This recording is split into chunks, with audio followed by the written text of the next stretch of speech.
Welcome into Centennial High School. This is North Metro TV for a high school football game tonight between the Centennial Cougars and the Wayzata Trojans. Gabe Anderson here at Centennial High School alongside Dante Smith. Dante, we got some 6A football tonight. You sure do, Gabe, and it's going to be a beautiful night to have some football. Great weather, perfect conditions here, and it's going to be a battle between two teams, both 2-2, both really starting to push momentum as we get to the back half of the season here. Yeah, absolutely. Should be a good game tonight. Last game, Wayzata basically destroyed Totino Grace 45-7. Meanwhile, last game for Centennial coming off a 24-17 loss to Maple Grove, and the name of the game should be running in this one. Yeah, both teams really strong run-based offenses. That's how they get the job done. Both teams are going to be a battle within the trenches, and that's going to determine the winner of this game. And it looks like we are going to have the kickoff. It's a homecoming here at Centennial High School as they take on the Wayzata Trojans, and we are about to go. Yeah, lights on, bright. Centennial about to kick off to Wayzata to start this one. And man, I can't be any more excited to get some good old Friday night football. And the kick is, wow, a nice kick back into the end zone. So they will start at the 20-yard line, will the starting quarterback for the Centennial Cougars, Dalen Cummings, who we were talking in the pre-show or before the game, has had some injury issue. Oh, excuse me, it will be Wayzata starting with the ball, excuse me. So Cole Heilbrunn will start with the ball. And both these teams definitely like to run. That's very true. And one thing for Wayzata as we start this game here, the biggest thing that they're going to want to do is start fast. Most of their losses this year, no scores in the first quarter. And the give is to the outside on first down, and he is stopped in the backfield. That was, on that one, looked like number 12 will get a name on here momentarily. Yeah, but either way, we'll be looking at 2nd and 10 here. No gain on that one. Real strong start here by Centennial. You really want to clog up those lanes because you know what Wayzata wants to do. Yeah, you want to make a pass. And the pass is completed in the flat for a short gain on that one. And the completion is made by the tight end, Charlie Tomzik. And that's what you see with a lot of heavy run-based offense. You want your tight end to attack those short areas in those middle of the field routes, so that's where you can really put some pressure on the defense. And that'll bring up 3rd down and about 5 here. So an opportunity here for the Centennial defense. And he fakes the give, throws to the outside. It's a little high, but it is brought down for the reception by number 18. We'll get a name on that momentarily. That's Tyler Milkies. Tyler Milkies with the reception on that one. That'll bring up 1st down and 10. So not many passing yards for Wayzata last week, but they come out throwing in this one almost by necessity, and they get the first down of the night. And the give is inside, some stuttering moves, but nothing going on that one. Loss of a couple, so that'll bring up 2nd down and 12. Yeah, and that Centennial defensive line generating heavy pressure early on, living in the backfield of Wayzata, not allowing a lot of space here. And Wayzata doesn't want to have to pass, and that's making them pass. That was a loss of 2 on that one. Exactly. It's a best-case scenario here for Centennial early on. Let's force Wayzata to play left-handed and see if they can if they can adjust. Unless they are coincidentally left-handed, then. And he's looking back. He's back to pass, and it is completed on the outside. That was again the tight end, Charlie Tomzik, once again. So they're going to Tomzik for a good amount here. Yeah, Heilbrunn to Tomzik again, attacking that same flat route. And again, it's those simple short routes that they feel most comfortable with. Keep in mind, though, Milky's on that 1st down conversion earlier. Attacking the middle of the field, finding the soft spot in coverage. So, again, the center of the field is where they like to go if they're going to pass. And this will bring up 3rd down and 9, just in the quick flats, and it is caught short of the 1st down. And that was Milky's again. Milky's once again. And Milky's with the double catch there. Tried to get that quick screen, looked and saw the green ahead of him before he could complete the catch. May have stopped what could have been a promising play. It looks like the punt team will come out. Did you happen to see Tyreek Hill's double catch last night? I did. Yeah, he kind of reminded me of that a little bit. Exactly, but the difference is when you have the speed like Tyreek Hill, you kind of make that difference. Yeah, a little different. So back to punt will be Andrew Westermeyer for the Wayzata Trojans. And a pretty good kick here. Fielded at the 23. It's got some room to the outside, past the 30. Hit the corner. Past the 40 to the 45-yard line. And that was a great return right there for number 3. Yeah, that's Will Quick. Will Quick. Just finding the lane there. Found some blockers ahead of him and just made the rest of it work. Quick showing his speed right there. And so that good return by Will Quick. And that'll set up Centennial with good field position. Yeah, a great starting point here for the offense, getting here at about the 45-yard line. A real shot to start immediately going into Wayzata territory. And here's the snap. He keeps it on the keeper, a gain of about 3 on that one, and that is kept by Ty Burgoon. I remember him from playing basketball last year, and he's back for his junior season, a gain of 2, and that'll bring up second down and 8. Yeah, and again, you're gonna see what the strategy is early on. A lot of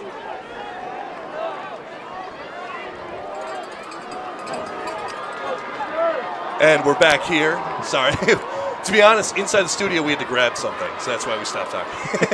And here's the give on the outside. And he is snuffed with a minimal gain on that one.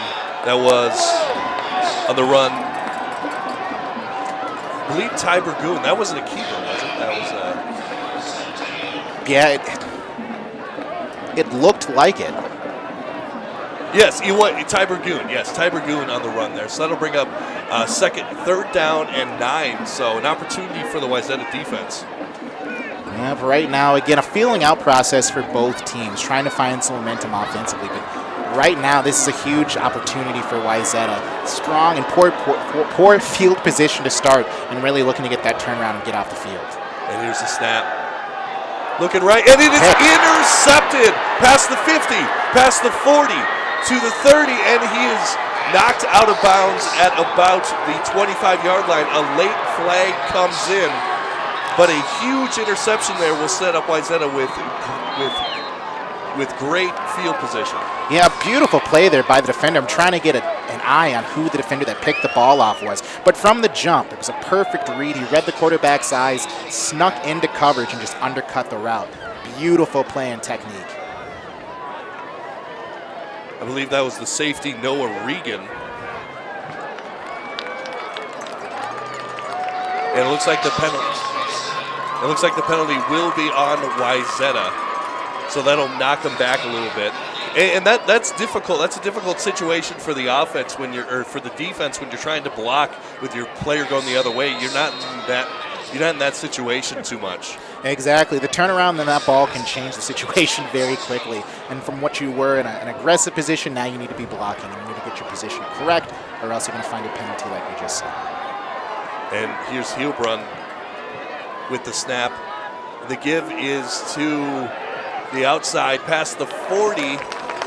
That's a gain of a couple. That's Milky's again on the end. And Milky's once again. So he wasn't actually in our starting lineup, but they are using a good amount of Milky's on this one. Yeah, a high volume early on, really trying to take advantage of his speed. Seems to be a very smart player too. Again, able to find a lot of soft spots in coverage, really find his lanes too, with some great carrier vision. And a fake to the outside, and it is caught on the inside. That was Ford Griffith on the reception. So that'll bring up third down and about 3. So third and 1, excuse me. Third down and 1 coming up.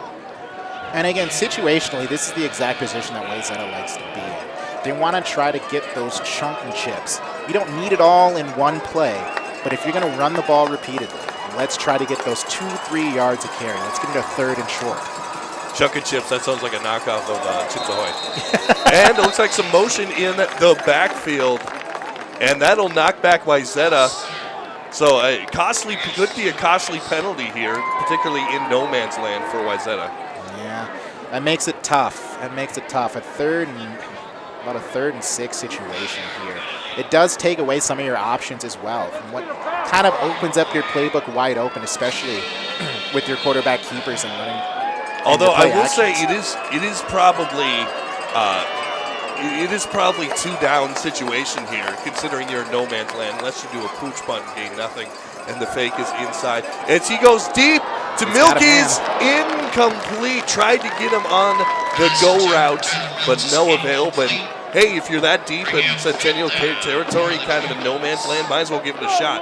Yeah, hey, it's something to keep in mind, too, because the route concept itself was one that worked. Placement of the ball just a little bit too on the inside. If they stick with the post and keep it outside, Milky's has it for 6. And it looks like, I think they're going to be going for it here on 4th and 6 from the 36-yard line. Or are they punting? I'm trying to. No, it looks like they're going for it. They're going for it.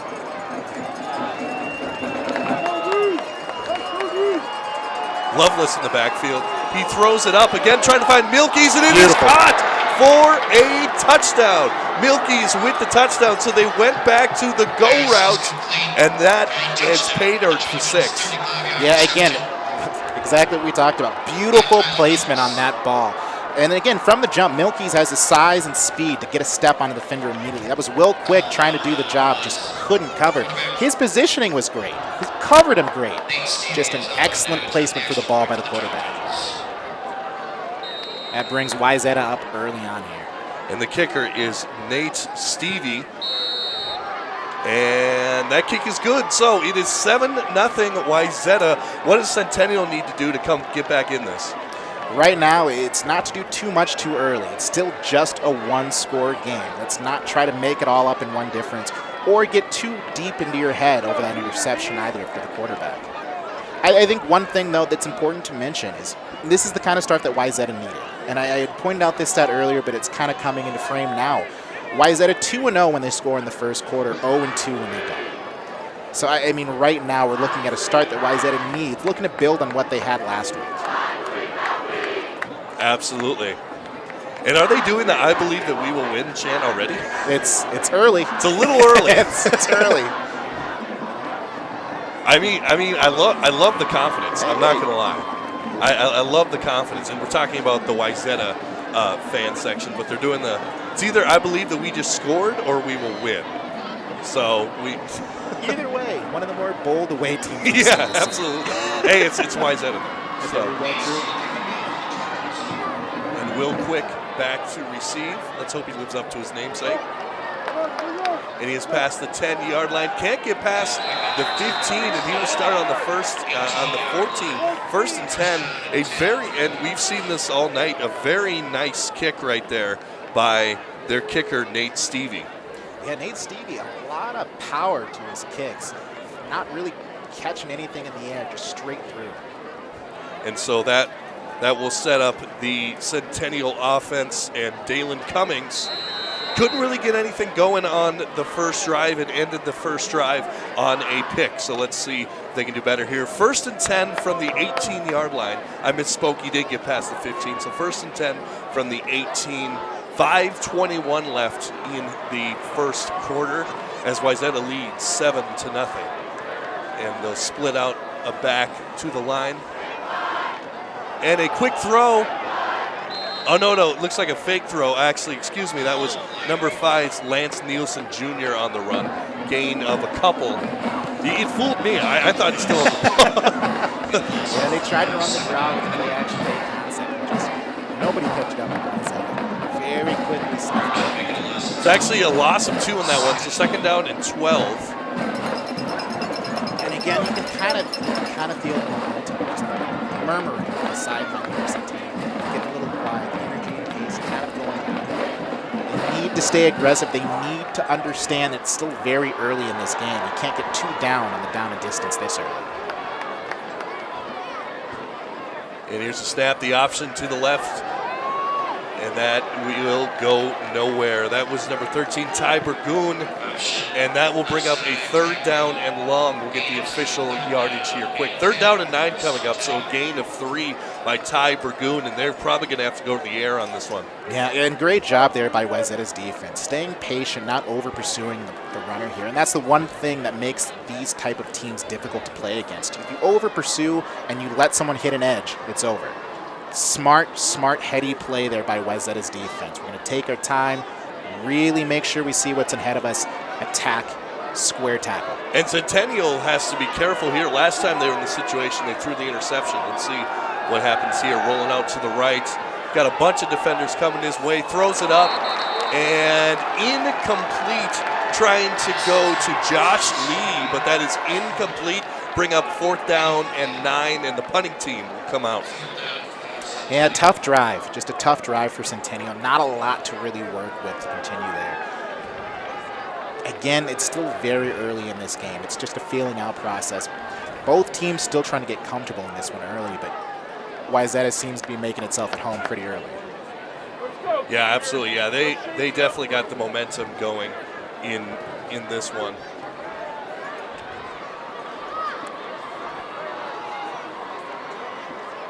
And the kick is up, and a nice kick will be fielded at about the 50-yard line. And he makes a nifty move outside the 40, but it looks like we got a flag that will probably bring it back. I do believe that was Eli Leonard on the punt return.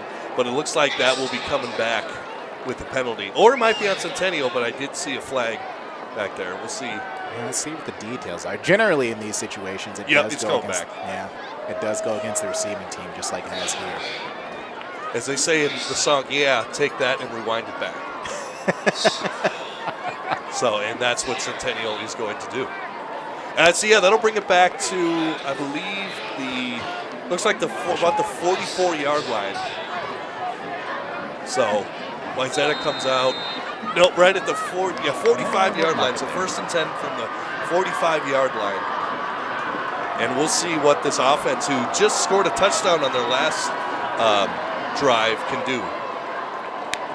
Hubram gives to the inside, and he's got some room to the outside too, about the 49-yard line. That was number 21, Omar Madkour. A strong start to the drive here by Wayzata. One thing that Centennial is going to have to force to be considered now are those passing lanes. It's something you didn't really come into this game expecting. You have to respect it now. And he fakes it on the inside, and they're attacking that inside, and that is caught to Lovelace, and that'll be good for a 1st down. So 1st and 10 coming. Note on the last carry by Omar Madkour. He had a really good game last game. 190 yards and 2 touchdowns. They really ate up the Totino Grace defense. And Lovelace, who just had that reception on the ground, 209 and 4 touchdowns last week. So Madkour and Lovelace really dominated Totino last week. And dynamic backfield. When you have a heavy run-based offense, when you have a 2-headed monster like that, it's easy to get going quick. And the give is inside to Lovelace, and he'll pick up a couple. Looks like a gain of 3, 2nd and 7 here. And I think that's what Wayzata wants to do.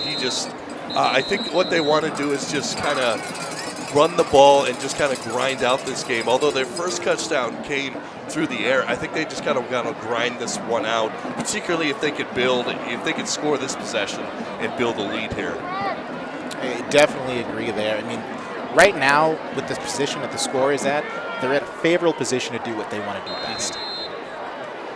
That's attack on the ground, short distance passing, but now they have to respect the deep post too. And the fake to Lovelace on the outside. Oh, he drops the ball. What Centennial thinks that's a live ball, but it is not. That was Connor Lindsay. No, excuse me. That was Milky's who had the touchdown earlier. Yeah, and it looked like he may have injured himself on the drop there. Immediately grabbing his hands after. So that'll bring up 3rd down and 7 from the 42-yard line. Opportunity here for Centennial to get off the field. Yeah, exactly. And right now you can hear the booth shaking a little bit too. Home team and home faithful really trying to will the team back in right now. Yeah, on homecoming, you got to bring it. True. Here comes the rush, throws it, and it is caught for a 1st down. That's number 85, the big tight end, Charlie Tomzik, and that is good for a 1st down. So to the 30-yard line, gain of 12 on that one. Yeah, and again, great play by the quarterback, willing to sit in the pocket, knowing he was going to take that hit and just deliver the ball. That's the kind of performance you want from your quarterback right now. As Kirk Cousins would say, you like that? And definitely the Wayzata faithful did. The give is to Lovelace on the outside. He's got some room past the 20-yard line. He has a move past the 10-yard line. Can he get in? I think he's in. We'll wait for the signal. Yeah, I think he's they're just going to short. to mark him just short. No, he's in. That is a touchdown for Lovelace. A 30-yard run, and that makes it 13-0. Wayzata Trojans. And what an incredible run by that young man. Able to really see his lane. He had a nice little hole coming out. He makes a sweet jump cut straight to the left and is able to get the edge all the way up to the end zone. What an effort. What a play. And man, Wayzata's looking good right now. And that'll bring up Stevie for the extra point. He's got a heck of a leg. We were watching him in the pregame, and he hit that basically out of the park on that one, and the extra point is no good. Did he miss that one? No, he made it. So 14-0, Wayzata with the lead. Dante, what does Centennial need to do here? They haven't really been able to get the offense going. First possession turned into an interception, second one into a punt. I mean, how do they get control on the offensive side? Again, now is a point where if you're Centennial, you need to try to do anything you can to get comfortable. Let's do what we do best. And again, you want to try to overreact. You want to try to really work on some deep shots. Try to add some speed. But if that's not what's in the game plan, if that's not what the defense is giving you, you need to readjust. Right now, they need to take their time, stick with your run game. Again, it's still the first quarter. It's still just the first quarter. Yep. All right, so back to receive the kick is Brock Burgraff and Ty Burgoon. And he has got a heck of a leg. I believe that is Burgoon with the reception. And he is taken down near the 15-yard line. So another big thing so far for the Wayzata Trojans is their special teams. I mean, they've been giving them terrible field position so far. Yeah, and again, there was that one hiccup to start the game after that failed 4th down conversion. Or sorry, the punt, that a penalty was added to get them near field position into Wayzata. But again, strong special teams play, like you mentioned, Gabe. It's hard to see in a high school football team, so it's always notable when you see a team that's really able to clamp down with the third team. And here's the snap. It's a quarterback keep, and that will not go far. And on that one, that was Dylan Cummings on the option run to the right. We've seen them try to run the option really to no avail. That'll bring down 2nd down and 8, so a gain of 2 on that one. Yeah, and right now's a situation where you may have to look elsewhere. I don't know if it's adjusting more RPO and play action to kind of involve the pass game to some middle of the field concepts, but at this point, Wayzata is daring them to do anything but run up the middle because they're willing to load up the box and clog those lanes.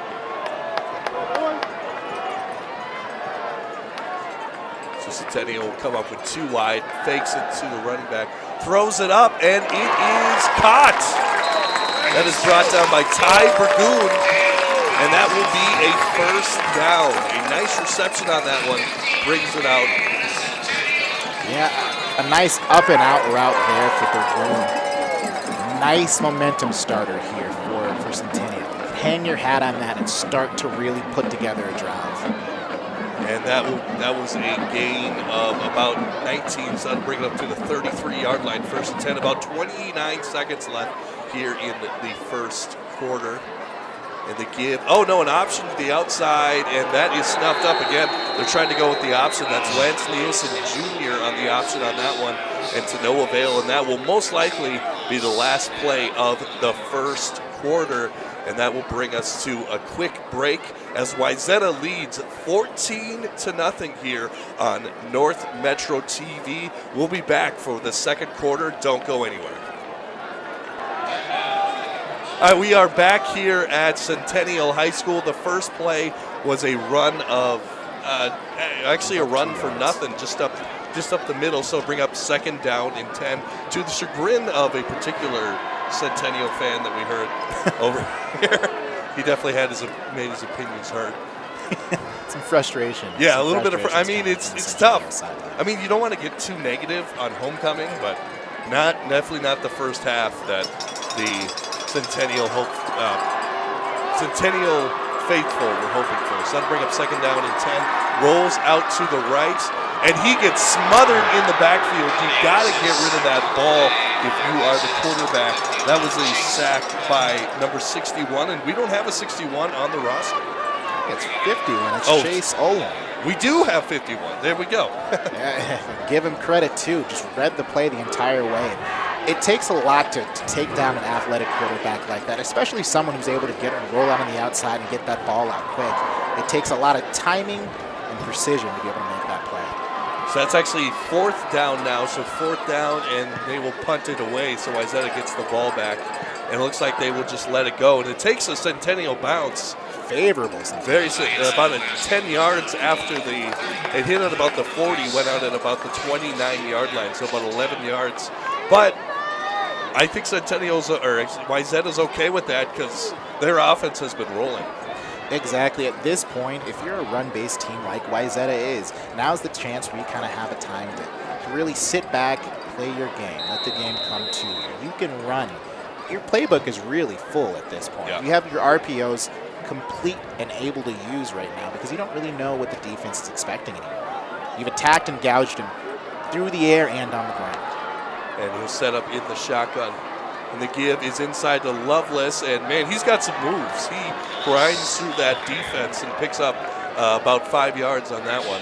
Really strong guy too. You can really tell as he gets his legs churning. Not a lot of people who can stop him on that first tackle. I couldn't. Then again, you and me both. I haven't played football a day in my life, so. All right, second down and 4 coming up here. About 10:16 left in the second quarter.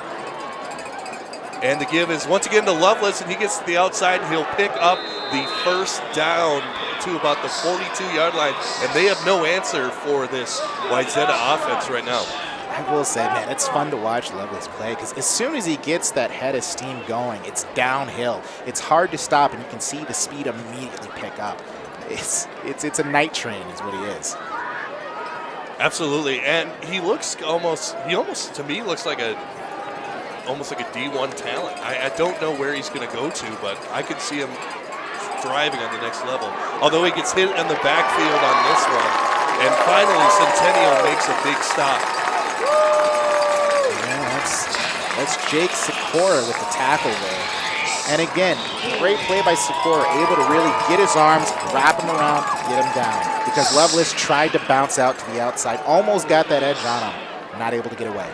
And that'll bring up second down and 10, so it just no gain on that play. Obviously, forward momentum gave him a little boost forward. So second down and 10, still no worry if you are the Wayzata offense with how they're going. Fake to Lovelace. He throws it up, going for the deep ball. Incomplete.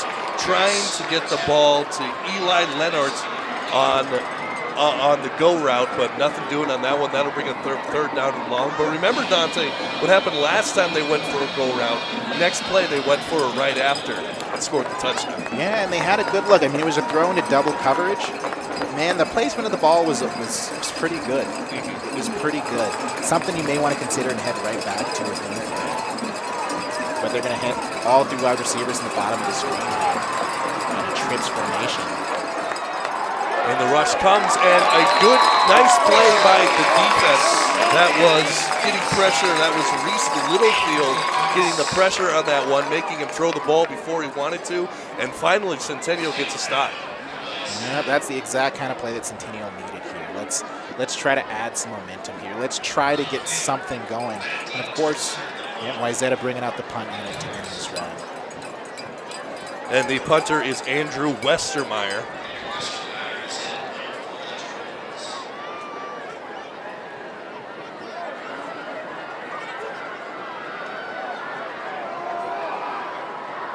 And it looks like they're going to bring the house on this one. Maybe try to get a block. No, but they back. Oh, and it is fumbled, but he just gets it off and taken in with the fair catch real quick.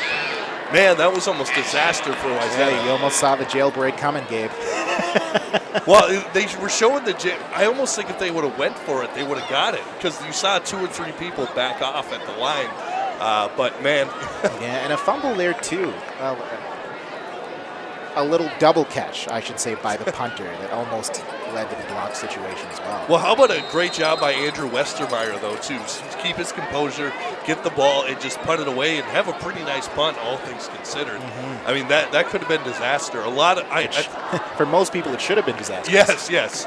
A lot of people, particularly at the high school level, would just panic and maybe try to throw it up or something like that. But he got the ball, kicked it just like it was no big deal. And the snap, the pressure comes, and he just throws it as hard as he can to the out of bounds. Nothing doing there. The rush got there. My goodness. If you saw Keandre Watkins down there, the defensive lineman for Wayzata, who essentially just bench pressed the center here. Looked like bench pressed the center of Centennial here and just living in the backfield. Incredible play. What strength. Strength and speed combined. Blue chip athlete right there. We got a blue chipper. So that'll bring up second down. Centennial still nothing going on offense. As a man is in motion. Give on the inside. Pickup of a couple. That was the fullback, number 40. Actually, the tight end, Jake Sikora, on that one. Chase Olwarn on the tackle. Again, it's happening all across that front seven here at Wayzata. Really everyone able to get some opportunities here and get involved in the game plan early. Well, everybody's making plays. And that's the thing. Centennial's trying to air it out a little bit and get the quarterback on the run, but they're met by this Wayzata defense in the backfield, and they've been doing a lot of under center recently. And he keeps it on the outside in a nice move, and he will pick up the first down. Cole Ebram, the quarterback. And that'll bring up 1st and 10 at about the 38-yard line. Yeah, and great play by Hebron. Able to get that arm out there, break the arm tackle, get the first down. So we've seen Centennial go to the option a good amount. Do you think they should stick with it, or do you think that's just part of the game plan, or do you think they should try something else? Because we've seen them do it to differing degrees of success. So I would say you do have to stick with it. Again, the thing is you're going to put a lot of pressure on the defensive line. And again, they went with the quarterback option once again, and Hebron take it down for a gain of probably gain 2, so second down and 8 on this one. And this is what Centennial wants to do. I think Centennial is a team that's made to play with the lead. Yeah. Particularly just kind of run the ball down the heart, kind of like what we've seen in past games with Spring Lake Park, just kind of gain 3 or 4 yards on every single play. But we'll see how they play coming from behind. Yeah, I mean, it's a great concept to have as well. Easier for those down and distance, but when you're getting everything snuffed out like Wayzata is. And that's a give inside to Lance Nielsen Jr. He'll pick up a couple, bring it down another 3rd down for the Centennial offense. And it looks like we got a player down. Yes, we got a player down. I believe that is Nielsen Jr. But he looks just to be limping off the field. Gets off under his own power. That's always good to see. And one thing that I was kind of just mentioning too, the way that the offensive line will get the push with those RPOs and those heavy base run offense, you're not going to see that pain and the struggle of having to defend that early on in this game. Those are the types of things that really show up late in the 3rd quarter, late in the 4th quarter. They need to keep the game close, of course, but that's when you're looking to really capitalize on So this. 3rd down and 6. Back to throw. He throws it up. He's got a man because the defender fell. The fans and the coaches want pass interference. The coach is livid on that one, right in the face of these officials. And Cummings took quite a shot, too, on the throw. That's one thing we can say about Cummings. He is not afraid of taking a hit, like you've been mentioning. And he stood in the pocket as long as he could. He found the play. It was too late. And it looks like there might have been some back and forth ticky-tack stuff going on because the defender fell. If he had him and he catches the ball, that is a touchdown. And a fair catch will be called for by Zach Boutwell. And Wayzata will once again come out on the field. And you do like Centennial there, taking a shot, giving it a shot, giving it an opportunity. Just a misthrown ball. It's tough to throw a ball like that when you're getting demolished to the ground. Yeah.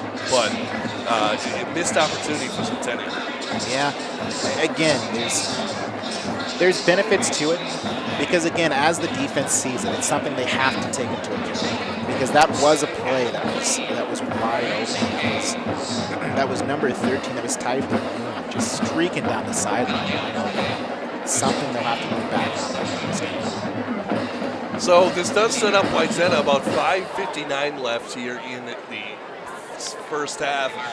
It sets up Wayzata to go on a long drive and maybe put an exclamation point on the first half if they can get some going deep in their own territory. So a nice punt by Centennial all the way down at the 9-yard line is Wayzata, and almost made him jump before the snap.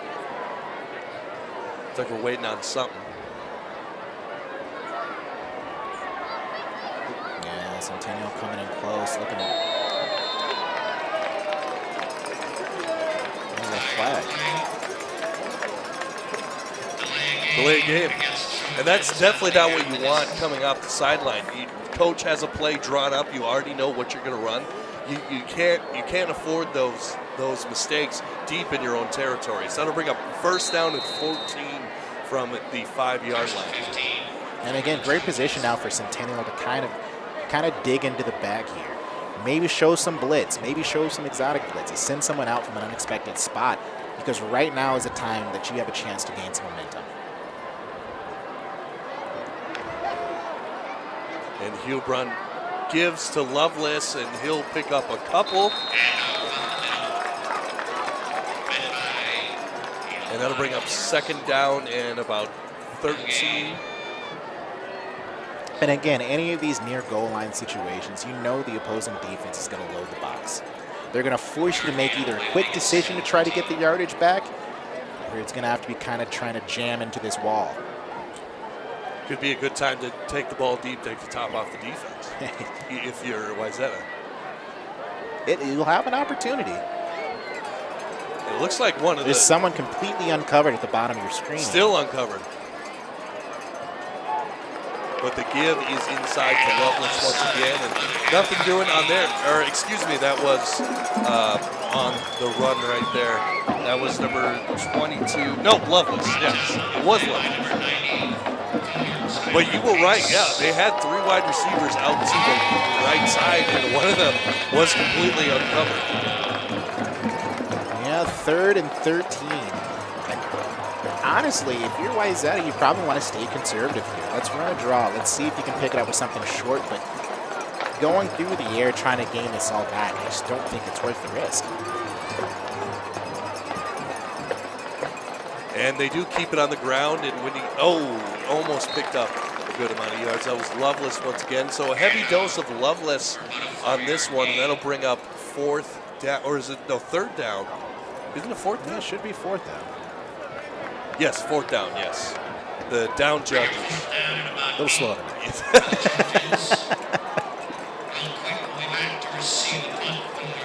All you got to do is flip one thing.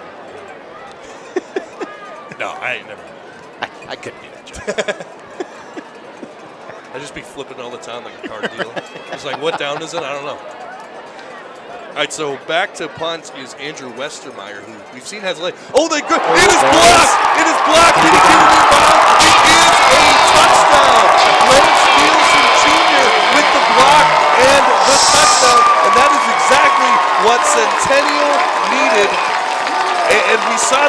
last time almost get the punt block. They come back and get it this time. And you know, Gabe, you mentioned earlier, you saw it, maybe commit to that jailhouse. Maybe you would have got that block. That's exactly what they did the second time around here. Let's see what happens. And now it's suddenly a one-score game with a lot of opportunity as Wayzata will get the ball back. And how about this? Your offense isn't going all quarter. How about your special teams coming in and pick you up? Hey, the third phase of the game, it's the hidden secret, man. So we'll try for the extra point here. And the extra point is up and no good. Looked good to me, but yeah, from our angle. But yeah, so it looks like it was short. Was it short? I missed it.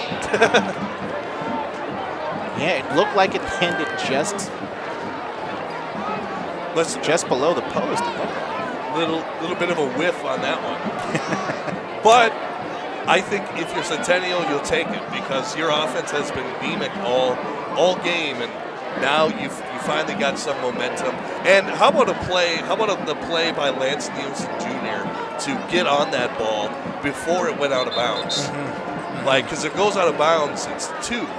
But it's 2, you get the ball back, but it's a different situation. Yes. Now you're looking at a one-score game. Again, situationally, the game looks completely different. Just minutes ago, we were talking in almost a morgue-like fashion here. Centennial's in so much trouble, but now the entire game looks different. And it's almost a fresh start here for the team. Defensively, they're exactly where they want to be, and that same unit gets to come out for a hot start here. Momentum, too, starting to pick up as the crowd's getting back into it. Yeah, if nothing else, the crowd, like you were saying, the student section really into it at this point. And to kick is number 12, Jaden Roots. Oh, and it's a squib kick, but recovered by Wayzata, and he'll just go down. That was number 83, Jack Casey, who picked that one up. So an interesting time to call out the squib kick. Yeah, that's... I don't understand that. Yeah, I don't know. A squib kick with 3:43 in the half, full timeouts remaining. That's the only thing I can think of is maybe after the short extra point, maybe you're worried about your kicker a little bit. But other than that, I have no idea. That's... We'll get the coach up here and ask halftime. I'm sure he's got nothing to say to his players. He can talk to us. He's got it. All right, so that'll bring up Hugh Brunn for 1st and 10. The give is to Lovelace, and he picks up a couple. And you pick up a 3 here. No, excuse me, that's not Lovelace. That is Dylan Neal. Nope, excuse me. That's D. It is Dion Lovelace. Okay, wait. No, Omar Madcore. There we go. That's who had the run on that one. Got it eventually.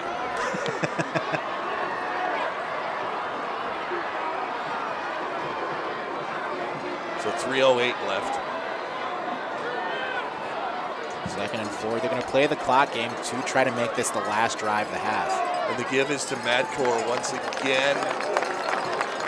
And a good push by the offensive line to move them forward. So that'll bring up about 3rd down and 2, maybe 3. 3rd down and 4, excuse me. So a big opportunity for Centennial if they can stop them. They still have 3 timeouts left.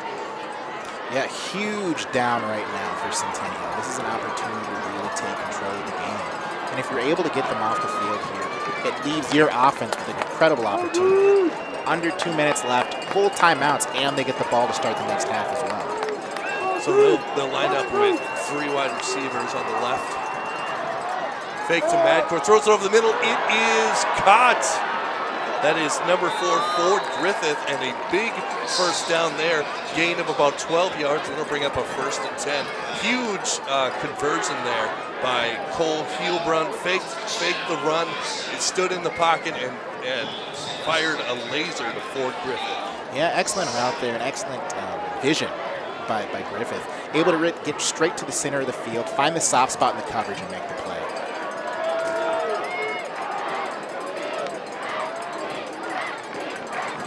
And here's Madcore. Switches hands. Nice stiff arm. Now it looks like we got a penalty on the field, gain of about 3, but we'll check on the penalty. It could be a hold here on the offensive line. Yeah, it looks like they're moving backwards. Yep, it is a hold, so that'll move Wayzata back about 1:44 left. And if you're Centennial here, do you start thinking about using your timeouts, or are you happy going into halftime with a 14-6 disadvantage? I'd wait and see what this next play brings, but honestly, though, you might as well. I mean, you can't take him with you. Right. So that'll bring up 1st and 18 here. 1st and 18 from Wayzata's own 45-yard line. Yeah, not a lot of time left. I can see why Centennial might be willing just to end the half. The give is to Madcore. He's through the middle, and a gain of a couple. Nowhere near the original line of scrimmage. That'll bring up 2nd down at about 16. And it looks like Centennial's not going to use their timeouts. 1:10 left here in the first quarter or first half. It looks like they'll just let it roll to the second half. And Wayzata looks to be in no rush either. A very quick first half. I don't believe we had a single timeout. Very few, if any, injuries. We are rolling here on homecoming. And the give is to Madcore, and he is swarmed in the backfield. Now, do Centennial, do you think about a timeout here? Because, I mean, that brings up 3rd down and long. You know, if you have an opportunity to force him to punt again. That's true. I mean, add the pressure to the punter. Whatever you can do to try to get a little bit of an advantage, I think I'd consider it. I'd really consider it. I would too. Yeah, and you could almost not put anyone back. Like, you could almost do a complete firehouse blitz, and then if nothing happens of it, you just let the ball die and just take some knees. But it looks like that's not what they're going to do. We'll see if Wayzata has a last-second heave here. Throws it to the outside. It is caught by number 18, Connor Lindsay. Caught, gets out of bounds. So 4 seconds left. That'll move the chains. So, on the other hand, Wayzata might have a heave to the end zone here. Yeah, you have the opportunity to. I mean, you might as well try. And they have the burners on the outside who can really do that. Milky's someone who's really been able to get to the second level quickly here. So we'll see what they decide to do. Of course, the Centennial. Oh, looks like Centennial. I jinxed myself. I said there's going to be no timeouts in the first half. Well, we got a timeout. Yeah, Centennial now taking that timeout to readjust, make sure everyone's on the same page. Because right now you can't have any coverage errors, you can't have any coverage breaks in this kind of situation. Absolutely. So situation 4:02 left. Oh, excuse me, 4 seconds, .2 left here in the second half. A ball on the 46-yard line. So it will take one heck of a throw by Cole Heilbrum to get it to the end zone. I don't know a lot of high school quarterbacks that can throw it a good 50 yards. Or maybe a hook and ladder. Maybe a situation with a hook and ladder. There's a lot of possibilities here. The main thing for Wayzata is don't put the ball on the ground. Yeah. Right now, it's like everyone's really trying to play that fine line of being creative, but not being catastrophic. Right. Let's not do anything dumb. Essentially. Let's not jeopardize the good first half that we had with another special teams or offensive error. Oh, and a mess up with Lovelace. And he throws it up to Lovelace, caught at the 30-yard line. Got to bring him down at about the 21-yard line, and that will be the half. But almost a catastrophic mistake there as Lovelace and the quarterback, Heilbrum, almost ran into each other. But miscommunication on that offense, for sure. Yes, and that'll bring us to halftime, 14-6. Wayzata with the lead. We'll be back with the second half coming up next right here on North Metro TV. Welcome back to Centennial High School, and for the second half of Centennial and Wayzata. So, Dante, a pretty quick first half. Not many penalties, not many injuries, not many timeouts. Just kind of a fast-flowing first half. Only points for Centennial coming off of the punt block in the end zone. They got to get their offense going. Exactly. I mean, if you've been following along through the entire game, early on here, momentum heavily on the side of Wayzata. Everything going in Wayzata's favor. But all it takes is one play like we just saw, and it was a blocked punt for Centennial that has them one score away from tying it up. Again, situationally now, Centennial gets to come into the half, getting the ball, and feeling like it's a fresh game right now. It's a great opportunity for them to really try to turn things around. Absolutely. And they know there's not too many games where you win a game exclusively on defense and special teams. The offense has got to come through at some point. The opportunity is coming up for Centennial on this drive. So back to kick to start off this second half for Wayzata is Nate Stevie, who's got a heck of a leg. And back to return is Tiger Moon and Brock Burgraff. No, excuse me, Will Quick back to return with Ty Burgoon. What a great name for a running back, Will Quick. I know, man. I mean, It doesn't get any better than that. they probably had him and was like, you will be the starting running. I bequoth thee. And the kick is off, and a little bit of a squib kick. Will it stay in bounds? Let it go out of bounds. It did go out of bounds, so a mistake by Wayzata. And that's kind of a catch-22 there. You can either make them pick up the ball deep in their own territory, or it goes out of bounds and give the other team good starting field position. Yeah, excellent decision there by Centennial. You got to make it. Even if it gets into the end zone, you're looking at the same situation as before. So, I mean, right now it's a bad self-inflicted mistake here by Wayzata that kind of has them in some tough field position here to start the half. Yeah, definitely not the way you want to start the half, particularly after your defense. A, you had the interception, and B, you've just been dominating on defense. Don't want to give them want them to see any cracks with good field position. So they'll start out 1st and 10 from the 35-yard line. And this will be Dalen Cummings, the junior, behind center. See a lot of behind under center looks from Centennial, and the give is inside. Not much going there. Yeah, Centennial's offensive line just not getting any push against the front four here of Wayzata. And it's not like they're regularly sending extra rushers or anything like that. It's just stout defensive line play there by Wayzata. So 2nd down and 8, gain of 2. That was a run by Lance Nielsen Jr. And they're trying to find any way they can to kind of get some confusion and make the Wayzata defenders make some choices across the defensive line, but there's just no lanes. And he's back to pass, and it is caught on the outside. And past the 50-yard line, that'll be a 1st down. That was number 5, Lance Nielsen. And a good pickup for Centennial, kind of get the offense going. That'll be 1st and 10 from the 48. Yeah, and just as important in that route was number 15, Cooper Larson, kind of running traffic straight in the middle, taking a lot of the coverage away and forcing a lot of defenders of Wayzata to have to go around him, giving some extra space to Centennial. That'll bring up 1st and 10. One running back in the backfield. And he'll keep it on the option, the outside, and a gain of a couple. That should bring up 2nd down and 8. That was the keeper, Dalen Cummings, the quarterback, keep on that one. So again, they're trying to go to the option, went to the short side of the field, but not much doing there. Yeah, again, running multiple plays out of the same formation, hoping a couple different looks forces Wayzata to kind of have to start to think on their toes a little bit. If you're thinking too much, you're going to be on your heels as the offensive line tries to get some push. And that'll bring up 2nd down and 7. One wide receiver to the left, one to the right, one running back in the backfield as Nielsen goes in motion. He's got some room. That was on the run, number 6, Jaden Hill, and he's got the 1st down. So Centennial starting to get some momentum going.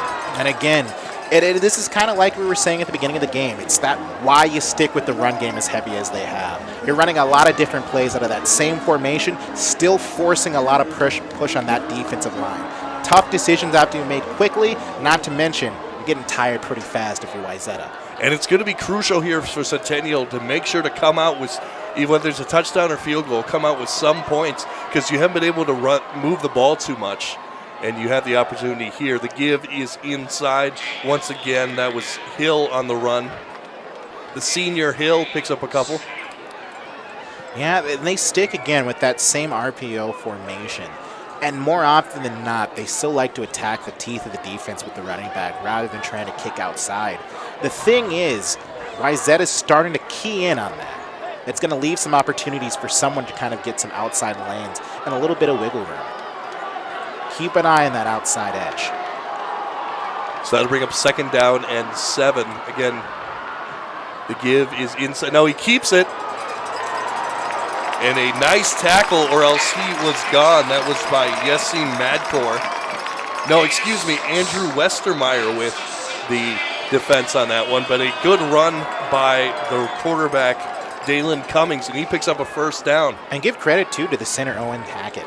Able to really get his seal and clear up a great lane for the quarterback to quickly find. So Centennial down to the 21-yard line. Or excuse me, the 21-yard line. Thank you for the confirmation. We're working together on this. And player in motion. The give is inside. No, he keeps it outside. Yep, caught Wayzata biting again. Got me. I thought. And this triple option here is starting to get Wayzata a little bit. Exactly, and that's the thing. When you're really driving and you're continuously getting those 1st downs, it's multiple choice, and a lot of times it's only one right answer. Right. It's not just A and B like on tests where it's all the above, A, B, and C. Unless they do like a triple lateral, then maybe it's A, B, and C. Yeah, exactly. There's a lot of wrong answers in. And the give. Oh no, he keeps it, and he should pick up the 1st down on that one.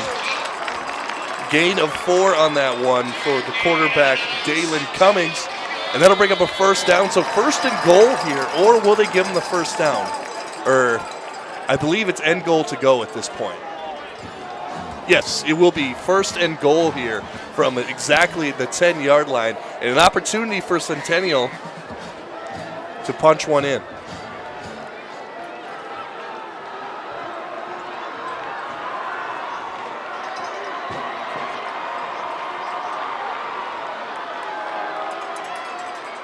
And he keeps it around the outside. And it looks like he's right at the line. He's right at the line to gain. So it looks like it will be 2nd and goal from the 1-yard line. Dalen Cummings kept that one. And what a drive here by Centennial. This is exactly what you wanted to get. A lot of small lanes with the offensive line. You're getting here, and you're taking whatever you can get. Yeah. Chunk plays, 3-4 yards at a time, and it's really adding up here. Actually, it looks like he's at the 3-yard line, so 2nd and goal from the 3. Looked like he was closer than he actually was. And he just keeps it inside, a push forward, and that's close. It looks like touchdown. So a touchdown from Dalen Cummings. So Centennial takes advantage of a kick out of bounds, drives it all the way down the field, and we are a 2-point conversion away from a tie game. And what an excellent drive here by Centennial. So much to really hang your hat on. The triple option, again, waited the entire game, forced the pressure on the defensive line. It's finally starting to create some holes for you to attack. And will they go for 2 here? I do believe they will. Yeah, take advantage while you still have time on the clock. If you miss it now, you still have plenty of time.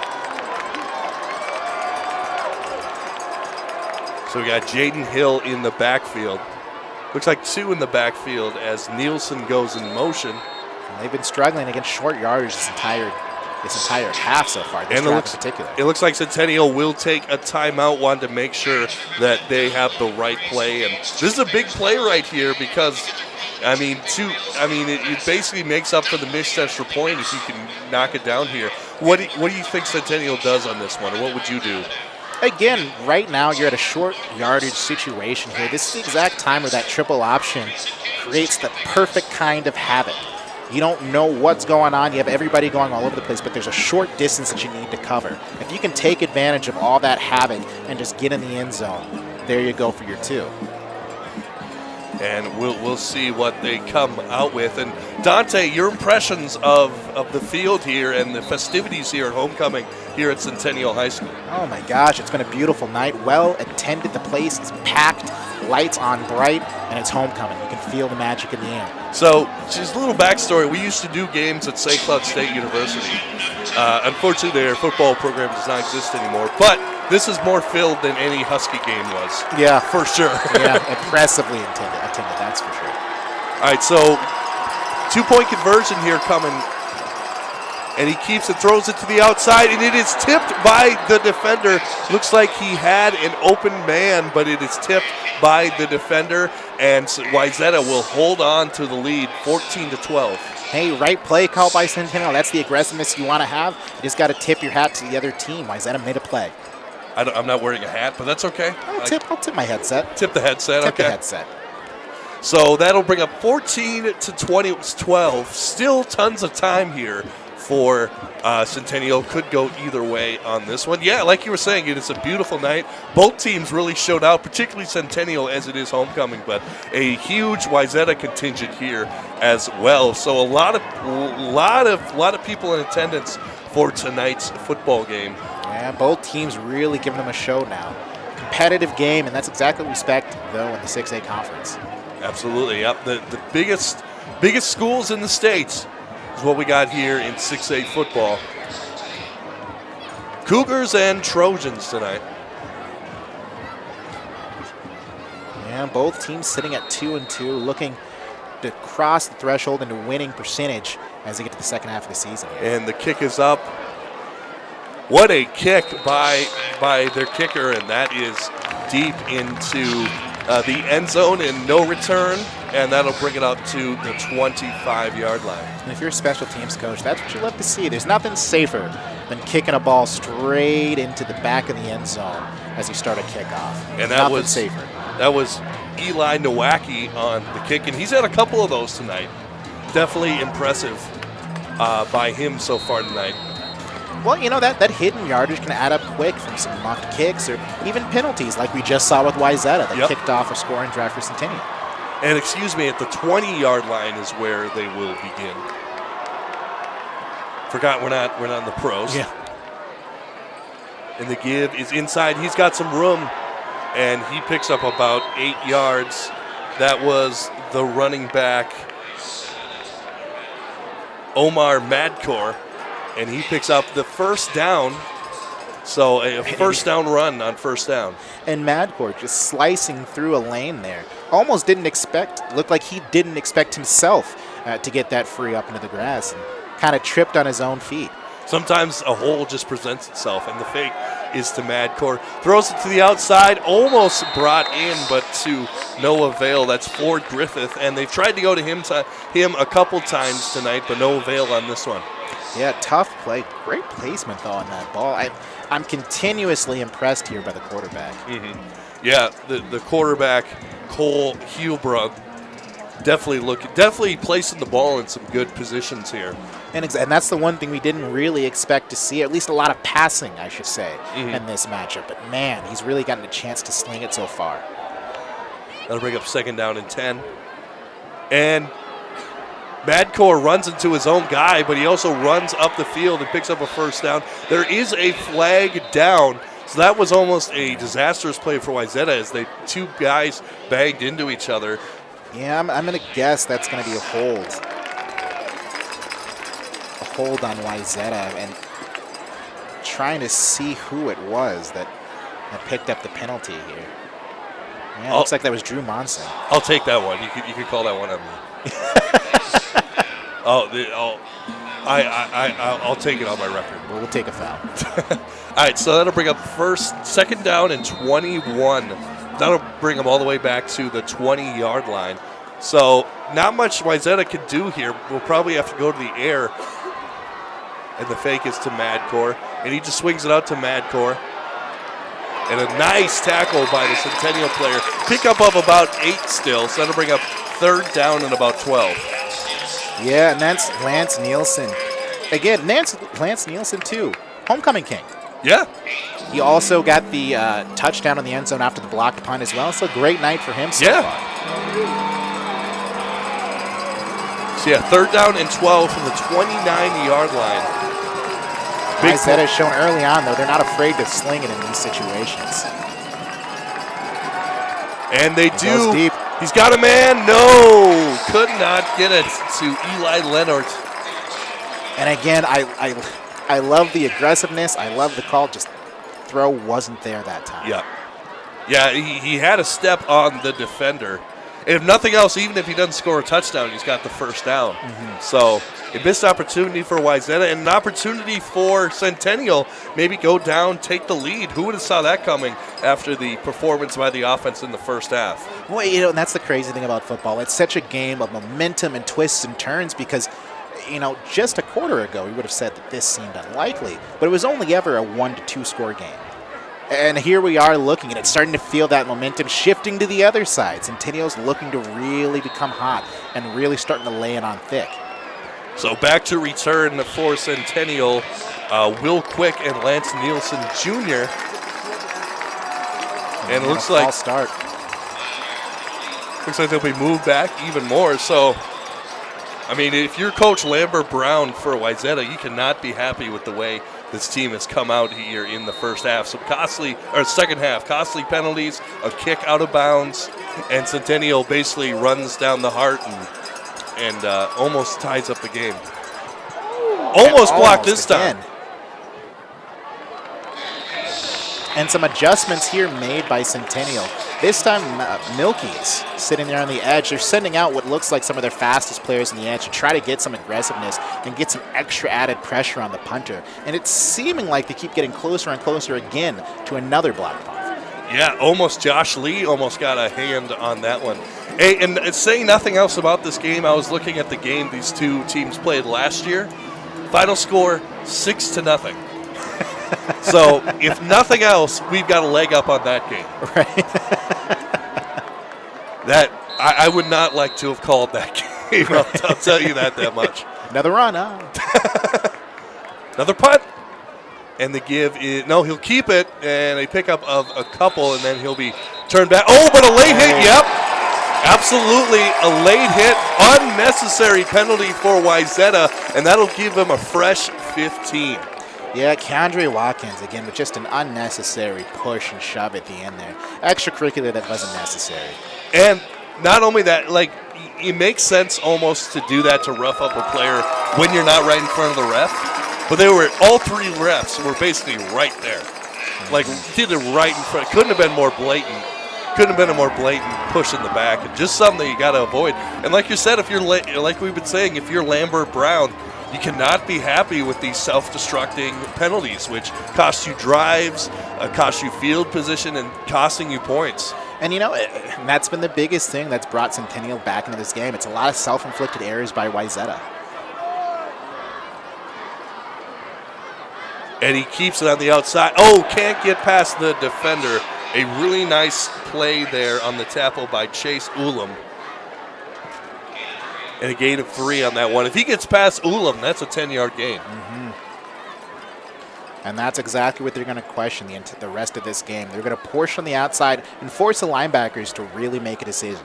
You got to be disciplined. You got to keep the guy in front of you. You can't over-pursue, or else you're going to get got. And thankfully, Wayzata found themselves in position to be safe here. And thankfully, they didn't get got right? as well. That's always a good thing. That's my goal every morning, to not get got. That's what I tell myself. It's my ideal day. And a man in motion. And it looks like they're going to stay with the option, but a man goes up the middle. That is number 6, Jaden Hill, and he will pick up a 1st down, a gain of 9 on that play. And again, Centennial close to the red zone. Exactly. And just aggressiveness right there by Centennial. Nothing extra they were looking for. They found their hole, you tap. And I think Centennial's really found something here in the second half with this triple option.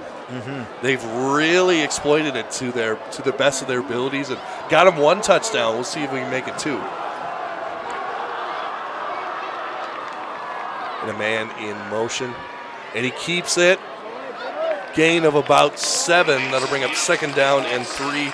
That is the quarterback, Dalen Cummings, on the give. And once again, they're just sticking with this triple option. You know, it looks, not to bring it up again, but looks a lot like Spring Lake Park right now. It does.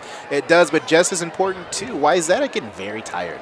And yeah. You can kind of see it, a lot of hands around their waist, and spent most of this quarter on the field. Yeah, we got about 3:20 left, and I'd say they've been on the field at least 8 of it. Again, and it's hard to play that, especially when you're chasing everyone around with a triple option offense. And a man in motion once again. Keeps it on the outside, and he will be close to the first down. We'll see if he got it. Probably a gain of 2 on that one, so that'll bring up third down and about 2. Third down and 1, excuse me. And again, this has been something we've kind of seen from Wayzata a lot this season. They'll have streaks of just pure hot play, and then they'll get kind of cold. Mm-hmm. And so, again, they've been known to kind of play in their losses at least. It's an every other quarter kind of scenario. And that's kind of what we're seeing here. Hopefully, they're hoping that fourth quarter can turn back around. And just a sneak up the middle, and he will get the first down. So that's a first down on that play. So 1st and 10 coming from the 14-yard line. And an opportunity for Centennial to get on the right side of the scoreboard for the first time tonight. Yeah, momentum completely on the side of the Cougars here.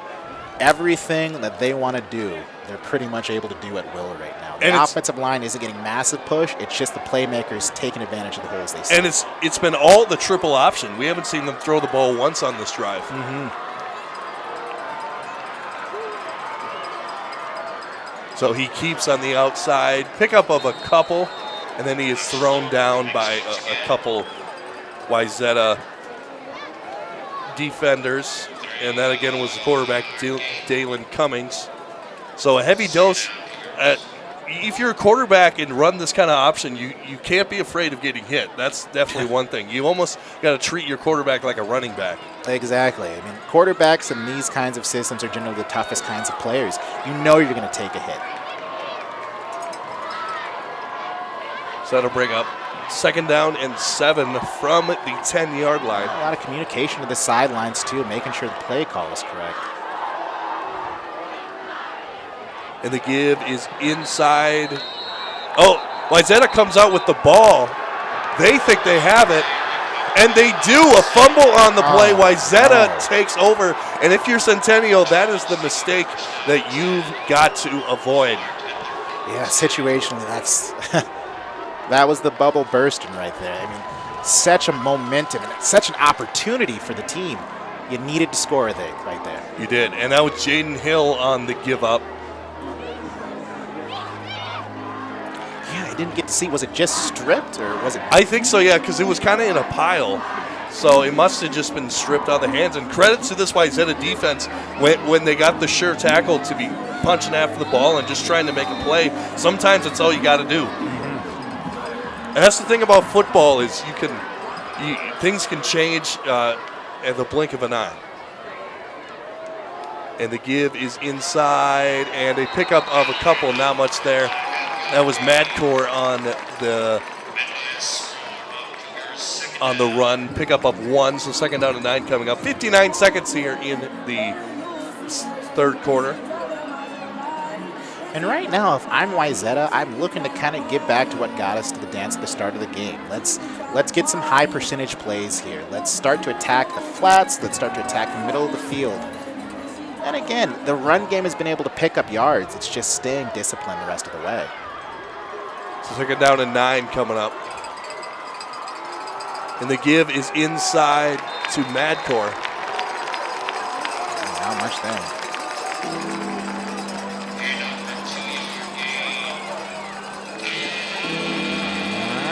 Close out the quarter here. They're going to try to get one more play off. Excuse me, that was Loveless on the run.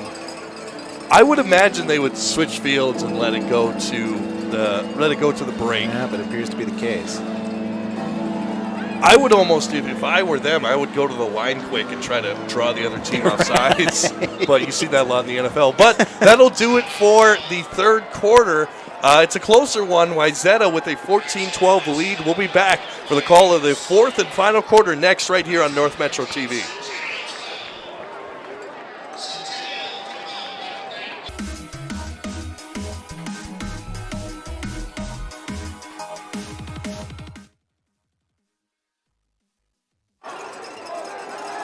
And we are back here on North Metro TV. The play is caught by Ford Griffith. I believe it was a catch. Yeah, he got him right on the sideline. That's going to be enough for a first down. That was a big play for Wayzata. Ford Griffith, they've been trying to go to him a couple times tonight. They finally get him, so a big first down start off the fourth quarter here. Yeah, he'll run with a lot of nice touch and placement on his balls, especially on the sidelines here. So that'll bring up 1st and 10. And here's Lovelace on the carry. And a pickup, I would say about 5. So 2nd down and 6 coming up here. We have a player that looks like he may be rattled here on the defense. And they're going to stop. Yeah. I mean, that's what you got to do, even if the player isn't down. I mean, you hate to say it, but I mean, what we saw last night with Tua Tagovailoa, yeah, you got to take all precautions here. Let's protect these players as much as we can. Particularly, I mean, the pros is one thing, but particularly here in high school. Exactly. Yeah. Exactly. Man, on a side note, Miami screwed up. Like he should not have been playing in that game. Yeah, a lot of business decisions were made before that was happening. Yeah. So, yeah, sad to see. Yeah, it was. Although Teddy came in, first possession, came in, scored a touchdown. But we know how it ended. All right, so we got 2nd down and 5 from the 28-yard line. Lovelace in the backfield. And it's a wide receiver sweep. Can he get to the outside? He can. And he picks up the first down. That was number 18. Milky's again with excellent vision, able to use his speed to get off, hits the edge, screams up the field. And, man, almost there with first down. They're going to give him enough for the first down. Yep, he got the first down. So out to we'll see what yard line they give him to the 33-yard line. So just a gain of 5. So that'll bring up 1st and 10 with 10:52 left here in the deciding fourth quarter. Or we believe deciding fourth quarter. We'll see. And the give is to Lovelace, and he, like you said, he's a little jukey. He's got some good moves in him. Pickup of 3 or 4, so that'll bring up 2nd down. You know, it's always crazy the amount of verbs you can create when you watch football. It's a little jukey out there. He's a juker. He's a juker. Yeah, but that's exactly. I agree with what you're saying, though. Great second step, and not only that, but a lot of strength and balance too. Takes a lot to get him down. And a man in motion. They do go for the wide receiver sweep once again with Milky's, and he is caught in the backfield. Centennial read that dead to rights, and that'll be a loss. Yeah, not too much of a chance there. Milky's tried to stop his speed, cut back, but Centennial's not letting him get away there. Well, it's interesting you run that play twice so close to each other when the first one, yes, got you a first down, but it wasn't a great play. It was like a 5-yard gain. So he trying to catch him off guard, and they kind of went to the short side on that one as well. That was I think, the wrong decision. They're giving up some soft coverage in the end, so you're hoping if you get around the edge, you have some space, but fake to Lovelace. He airs it out, got Griffith, and he can't bring it inbounds. Incomplete pass. So Centennial stops Wayzata, and that'll bring up 4th down. And I would believe the punt team would be coming out here. And again, we're back at it again with the punts. It's always a tough situation, and now it's something that everybody's noticing. And if you're Centennial, you're going to be aggressive. You're going to send extra rushers and be aggressive as you can be because you know you can break through. And, of course, we're back at it again with the white Vans as well. I am wearing white shoes, so not Vans. Not Vans. Because I'm not a skater boy. Yet. Still time. Oh, and it's a bad snap. He cannot get it, and it is fair catch at about the 32-yard line. But, man, special teams has been a spot of contention for Wayzata. Almost gave it up there. Good job by the punter, Andrew Westermeyer, to pick up that ball and kick it away. And that's twice now. Well, you had the block punt earlier, but that's twice now where it was Westermeyer making a big play and getting off a pretty good kick. Mm-hmm. Yeah, I mean, that's a tough situation to be in.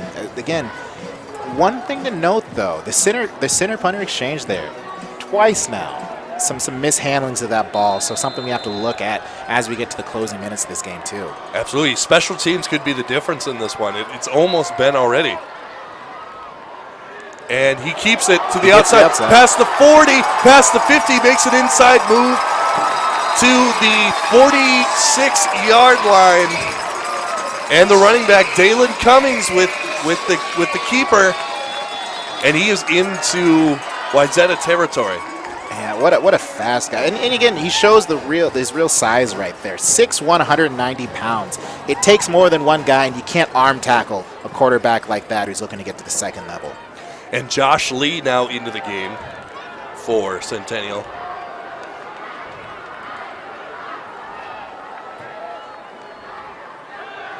And he keeps it on this one. The rush coming. Gets it off. He's got it. Oh, dropped. Incomplete pass. He had his man. That was Lance Nielsen Jr. and just took his eyes out, just started running before he got the ball. Yeah, that's exactly what it was. He saw the green ahead of him, maybe felt a tackler behind him as well. But yeah, that's a play you're going to look back on because there was some opportunity ahead of him. There was. And a good call by Centennial to, after just the hard dose of the option, fake the option and kind of run it out to the right and find an open receiver. Just could not bring it in. And the give is no, he keeps it. Pickup of a couple. That'll bring 3rd down and 7. That was the quarterback, Dalen Cummings, on the keeper once again. And again, it's still that same basic RPO triple option formation that they're running. A lot of different plays that they can run out of that formation. And it's really causing Wayzata to kind of have some issues really processing it all as they come across. Absolutely. So a big play here. It looks like the center got a little head of steam there. He went out before the rest of the team and had to run back to the huddle. I like that. Let's get to line. Let's go, guys. And he drops back to pass. He's got a man. It is tipped up in the air and incomplete. Dangerous pass there, trying to go to Ty Burgoon, but unsuccessful. Almost intercepted by Wayzata. Yeah, again, into double coverage. If it's a little higher, a little bit more on it. Burgoon had the room, and he had it for 6. It's just a tough placement there for the ball. And it was interesting, yeah, because it was interesting because there were a lot of Wayzata defenders, but they were all behind Burgoon. So he had the opportunity as a late man comes on for Centennial. And it looks like Wayzata, oh, it's a fake! Ooh. And a huge hit, and he will pass the 20, past the 15 to the 10-yard line. My goodness. And that was number 47, Tim Ball. And what a time to call the fake punting. What a hit as well. Oh my gosh. If you saw that second level block just creating an instant lane to go through. My goodness, what a play call. And again, now's the time for Centennial to be aggressive. And again, we see it's been the difference in the game. Special teams, another special teams play by Centennial. It might win them this game, to be completely honest, if they can punch it in here. Yeah, 3 phases of the game, all 3 equally important. Now it's really starting to play. And Centennial will call a timeout. I will say, whoever had that hit down there, if you're putting together a tape for colleges, that's definitely a hit that you want to have on. So give us a call at North Metro TV, and we'll get you the footage of that hit, so you can put that on your highlight reel. But man, and we've seen it. We saw it in the Spring Lake Park game too. These coaches aren't afraid to mix it up and throw in some fake punts and try to mix things up on special teams. Yeah, I mean we're here at the final quarter here. There's only so many plays that we have left, only so much time. 7:22 left to go in this one. You need to be aggressive. You have all the momentum, but you don't have the lead. You need to be aggressive. Absolutely, and you got to avoid a back-breaking penalty. That's the thing. That's the thing when you're running the triple option so much and running the ball. You are susceptible to holds. Like they say, there's basically a hold on every play that they could call, and it just depends on what the umpire, or I shouldn't say umpire. What sport is this? The ref is going to call.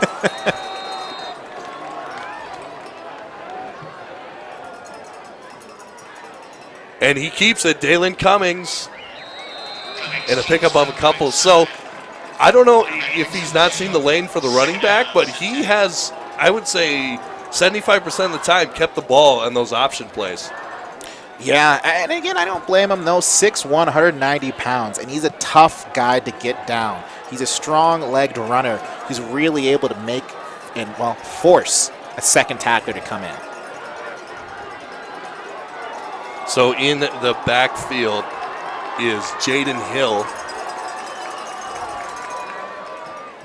And he keeps it, but taken down by a plethora of Wayzata defenders. That might bring up third down and long, maybe a 3rd down and 6 coming up. So might force them to go to the 3rd down and 5 from the 7-yard line. So they can get a 1st down without getting the touchdown. Yeah, I mean, that's the one fortunate thing field position-wise. 3rd and 5 in this situation, though, is kind of an ugly distance. There's not a ton that you can do that gives you the same versatility that triple option does, and you're likely going to have to look to the air. Also, is it 2-down territory? Could they look at it that way? That's another question, too. And the give is inside, close to the end zone. Yeah, another question we're not going to have to answer. Jaden Hill, the ball carrier, and he picks up a 1st down. So 1st and goal from the 1-yard line. If you are Centennial, you absolutely have to punch this in. No excuses here. 2 hands on the ball. Go forward. I would expect, in my opinion, the quarterback, Dalen Cummings, to keep this one. And that's exactly what they do. He plunges forward for the touchdown. Dalen Cummings into the end zone, and he gives Centennial the lead. What a turnaround. Yeah. What a turnaround. And you got to give so much credit to Centennial. They really kind of kept their heads down and just kept plugging away. Wasn't the first half. It's all about the second half. Momentum's on their side, and now they picked up a lead, too. Yeah, and just a turn of events here on homecoming. 18 straight uncontested points for Centennial here, and it looks like they will go for 2, trying to make this a 6-point game. You know, and it's interesting, though, just to gush one more time about this drive by Centennial. There wasn't anything unorthodox that they did. It was the same triple option formation that got them all the way down the field. Same one they're sitting at now with the 2-point. And a blindside block. He throws it to the other side. He dives, and incomplete.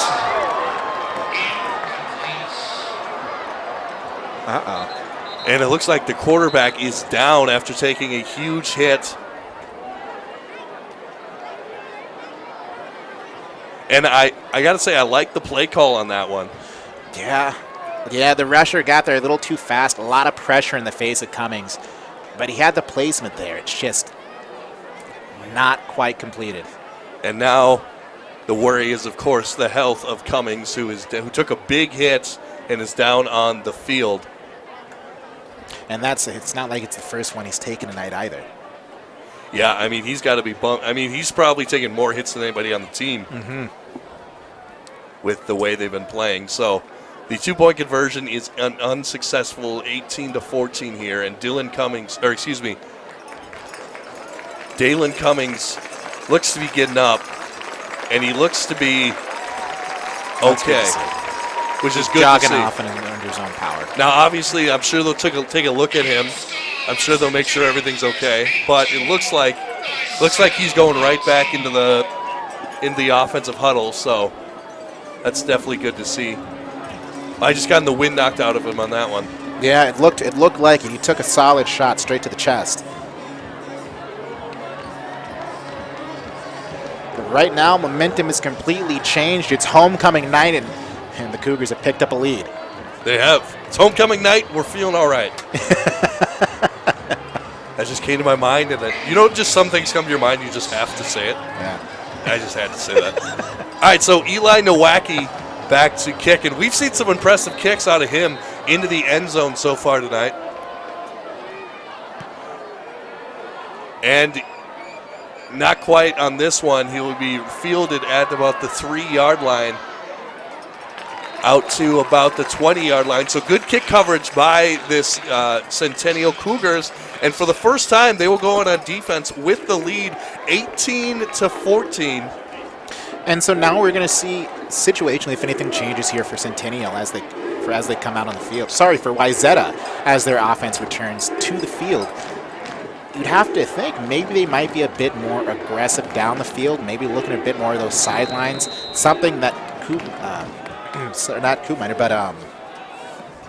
the quarterback for Wayzata, Hilburn, has been looking for all game. And the give is inside, and he is stacked up by the Centennial defense. Not much going on that one. That'll bring up 2nd down and 8. And that was number 21. I know the name. It's coming to me. Loveless. No.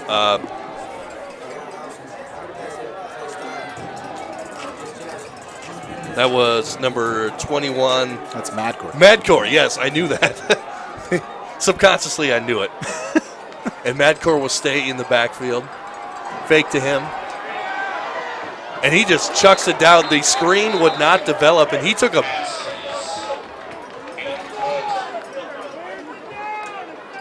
Yeah, just threw it into the dirt. Try to live to fight another day here. And that'll bring up 3rd down and 8. So we haven't seen much of the screen game so far. And it wasn't a lot of time to develop one either. And it looks like a legal man downfield here as well. So that'll back up Wayzata. No intentional grounding.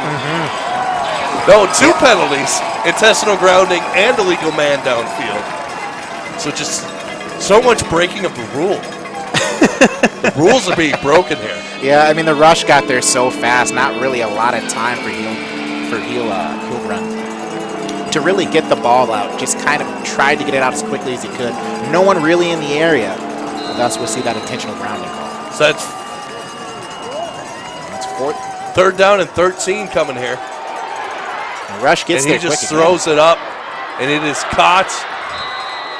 That was number 45, Noah Weber, who we haven't... No, excuse me, Mason Ulrich.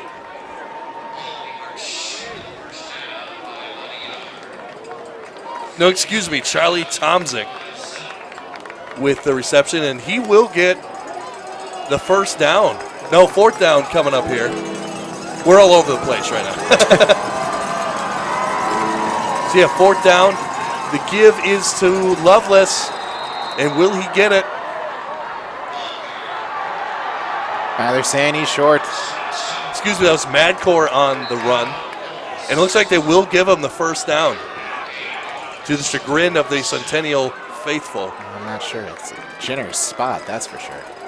Obviously no instant replay here in high school football.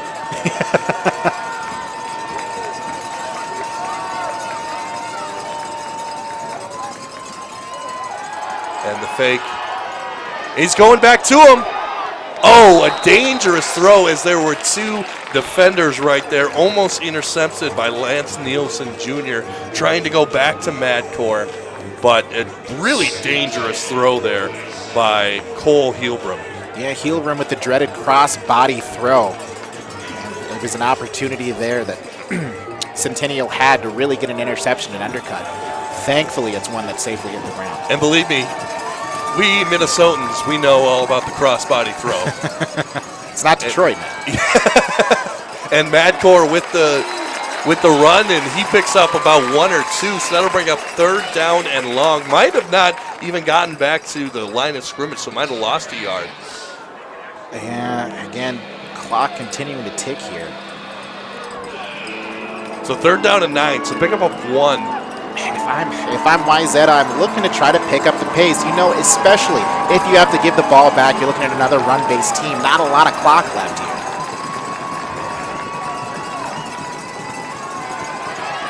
He throws it up, and it is almost intercepted, but brought in by Griffith. My goodness. That was who wanted the ball more, and that was Ford Griffith on that one. Yeah, and Henry Printer nearly getting his hands on there, just didn't have the height to really complete it. He's a little bit taller. I'm sure he's able to get both hands on there. But man, what a concentrated catch. Yeah, and that's huge because that brings up 4th down and 3. Just as important, though, he landed inbounds. And a shovel pass inside that is snuffed up by the Centennial defense. A huge play by the defense, and that'll be Centennial ball with the lead. 2:57 left to go. They tried to do a shovel pass inside to number 18, Tyler Milkies once again, but Centennial snuffed that out. Man, what a second half for Centennial's defense. Really just settling down. They're sticking to their mans. It's strong coverage all across the place, and they're really starting to get pressure throughout. They're living in the backfield. No hocus pocus, just focus here for Centennial. Just going to let that simmer a little bit.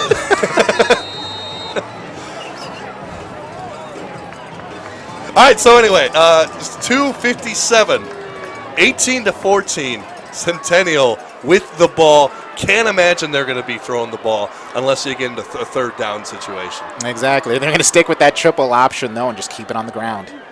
And the give is inside to Hill. And he'll pick up 3, and it looks like a timeout coming here by Wayzata. They do have, looks like 1 timeout left, I do believe. Maybe 2. We'll see. We'll update you. I mean, right now, Wayzata's in a fortunate position where they're playing Centennial and they're playing against the clock. And right now, Centennial has a lot of options and a lot of opportunity here to really just make this clock bleed. You're going to force the defensive line to really have to play up and really make sure they're not too tired. And it's interesting, like we were saying, from what we've been seeing out of Wayzata so far this year, they're not really a team made to come back. They're kind of a team built to play with the lead. And last week they had no problem with that, getting the win against Latino Grace 45-7. And that's got to be the frustrating thing on that Wayzata sideline right now. It's just a game week to week of just hot and cold. And it seems like at times they're able to put together a full 4-quarter performance. And when they are, you can see massive gains. It was 45-7 last week. Struggling this week to really capitalize in the second half.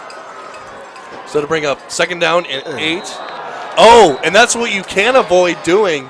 You have to avoid doing offsides on Lance Nielsen Jr. And you could see he was a good 1 or 2 yards past the line of scrimmage. I think he just went too fast. It almost kind of looked like a Canadian football play where they're running before the snap. It almost looked like that. But as soon as it happened to Lance was immediately just, yeah, that's on me. Yeah, that's on me. Hey, when there's no NFL football, you got to watch something. If CFL's on TSN, I'll watch it. Or on like ESPN2 at like 12 at night. And the give is on the inside. That was to Jaden Hill. Pickup of a couple. That'll bring up 3rd down and long still, but a good pickup on 2nd down. And again, Wayzata will take a timeout. So a big 3rd down coming up here. 2:43 left on the clock. And if you're Centennial, do you keep it on the ground or do you consider airing it out here on 3rd down and 7? We keep it on the ground. It's what got you to the dance here. You've been comfortable all half, sticking with that triple run option, RPO-based formation.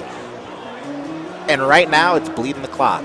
Defensively, you feel like you're in a strong position as well. And if you're able to get a little bit more yardage, I wouldn't feel too uncomfortable trying to kick the field goal either.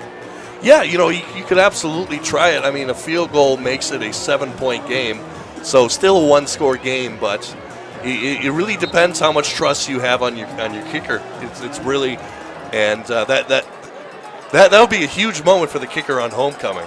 I'll tell you that. I mean, that's every kicker's dream, right? Right. Kicking a field goal on homecoming and splitting it through the uprights.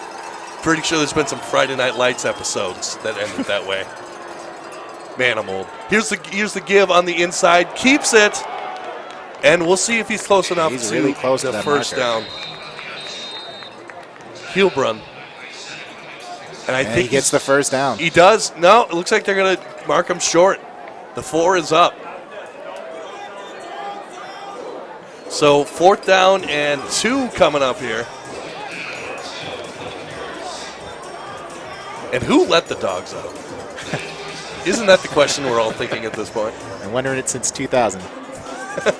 So anyway, 4th down and 2. Do you put it away if you're Centennial here, field goal, or go for it? I'd go for it. I think so I'd too. go for it. If you miss the 4th down, you're still in great field position. The defense has been playing lights out in the second half. Let them play. Do you consider maybe lining up the shotgun in a pooch punt? Maybe throw them off guard? Or do you think maybe they have been working on that? I can see you're shaking the head no. So with something like this, when you have a lead, 2:35 left to go, let's not get too cutesy. Let's not get too fancy. Let's just end the game here. What brought you to the dance? Let's stay under formation, get under center, and try to force that last 2 speaking yards. of dance, there's a big dance tomorrow at Centennial High School. Homecoming. Yeah. Homecoming. You going? The give is inside. No, he keeps it and plunges forward. Did he get the first down? Obviously conflicting. Wayzata believes it's short. Conflicting reports on each side. We'll have to check the chains here.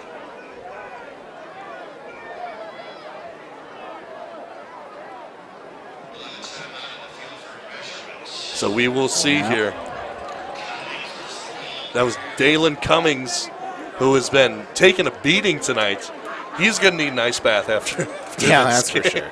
That's for sure. He has put this team on his back. And it hasn't been like breaking off like 15 or 20-yard runs. It's just been consistently running the ball every single time. It's the hard, dirty yards. And when he does throw the ball, he's been taking hits. That's for All right, so we'll see here.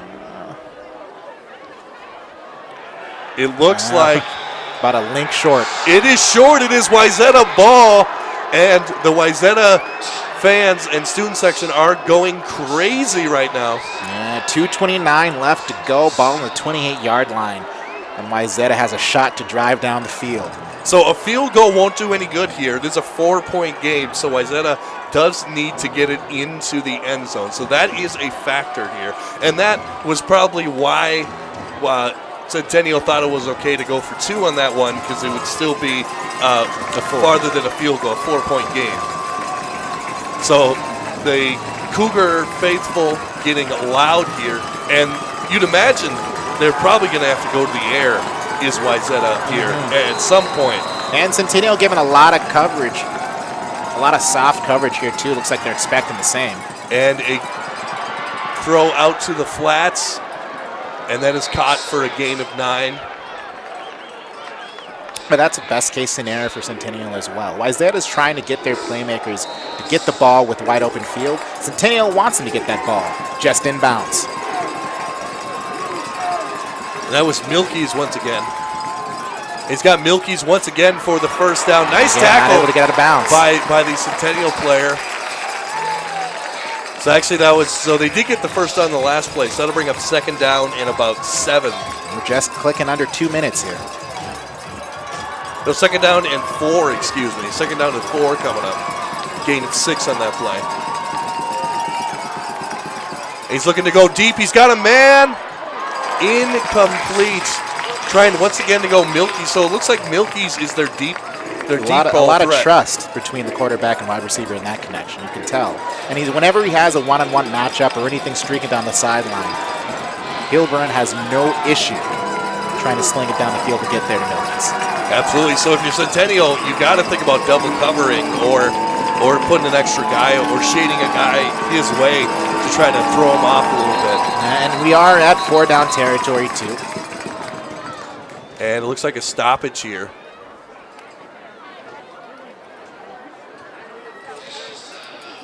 Timeout by Centennial. No music, guys. Is that bad room?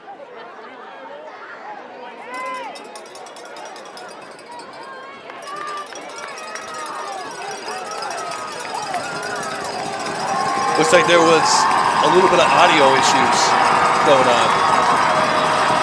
But we are back here.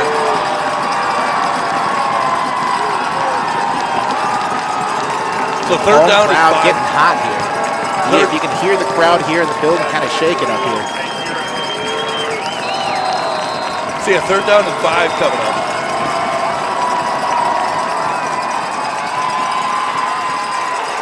And he rolls out to the right, throws. That's completed. And it is caught. That's Eli Leonard's on the reception.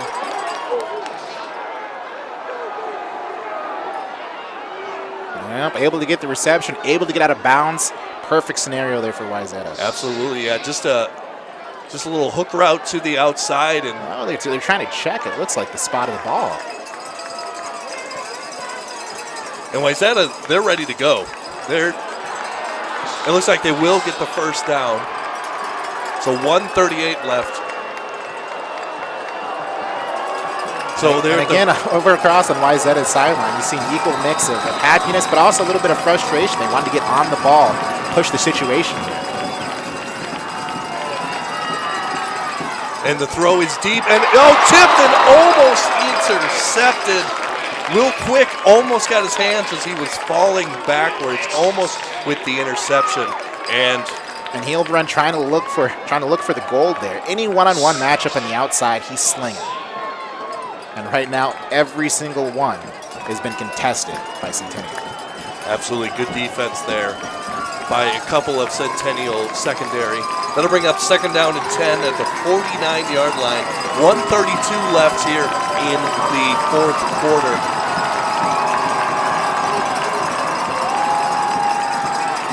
And a throw the outside. It's intercepted.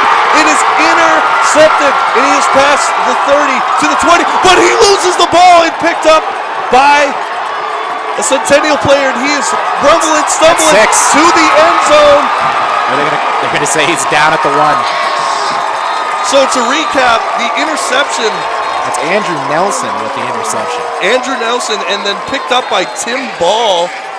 And Nelson doing nothing crazy, just reading the eyes of the quarterback and making the play.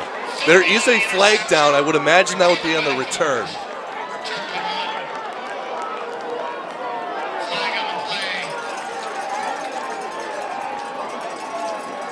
And you know, we've seen stranger things, but that does look like to be the dagger here for Centennial to try to put this game away. So the penalty is on Centennial on the return, but it doesn't look like they care much.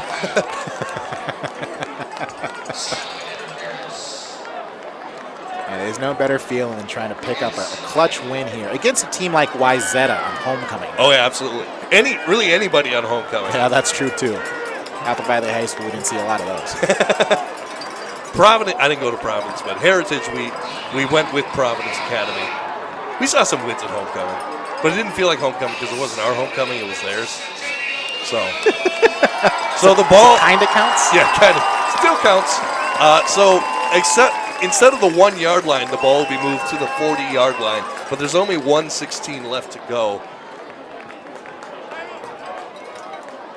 Yep, Centennial looking to come back out here and put this game away. And I would imagine victory formation coming here for Centennial. And what a performance here. You got to give credit where it's due. What a great game by Centennial. Struggled in the first half, but really stuck to it. All 3 phases of the game are what brought Centennial this win tonight. Yeah, I mean, it's definitely not ideal to fall behind 14-0 early on in the game, but they, like you said, they battled back, put up 18 unanswered points. A lot of it helped by special teams. Yeah, again, 3 phases of the game. All 3 have equal parts of meaning within this game, and now it finally shows.